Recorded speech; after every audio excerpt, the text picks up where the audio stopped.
Video చూసే viewers అందరికీ నమస్కారం. మన జీవితంలో ఏదైనా సందర్భాన్ని నలుగురితో సెలబ్రేట్ చేసుకోవాలంటే ఎవరితో సెలబ్రేట్ చేసుకుంటాం? మన కుటుంబ సభ్యులతో, మన చుట్టాలతో లేదంటే మన ఫ్రెండ్స్‌తో కదా! కానీ అదే ఈ దూరదేశాలకు వస్తే ఇవన్నీ ఉండవండి. అంతా ఫ్రెండ్సే. మళ్ళీ ఫ్రెండ్స్ అన్నాను కదా అంటే ఎప్పటినుంచో తెలిసిన వాళ్ళు కూడా కాదు. మన చుట్టుపక్కల వాళ్ళు లేదా మనం వర్క్ చేస్తున్నప్పుడు పరిచయమైన మన కొలీగ్స్ వీళ్ళే మన ఫ్రెండ్స్. వీళ్ళే అంతా. ఎందుకండి అంత కష్టపడుతూ అక్కడ ఉండడం? తిరిగి వచ్చేయొచ్చు కదా అని చాలామంది అంటారు. కానీ అంత ఈజీ కాదండి. ఒక్కసారి ఆలోచించండి. ఒకసారి జీవితాన్ని సెట్ చేసుకున్నాక మళ్ళీ రావడం కుదురుతుందా? ఎంతెందుకు మన పేరెంట్స్ గురించైనా తీసుకోండి. వాళ్ళు మాత్రం పెరిగిన చోట, పుట్టిన చోట ఉన్నారా? లేదు కదా!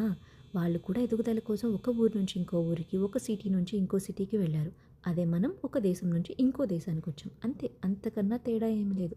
అదంతా పక్కన పెడితే ఇది మా వారి కొలీగ్ వాళ్ళ హౌస్ వార్మింగ్ ఉంది రేపు. సో, కొంచెం హెల్ప్ చేద్దామని వెళ్ళామనమాట. పాప కూడా ఎలాగో నిద్రపోతుంది కదా అని చెప్పి.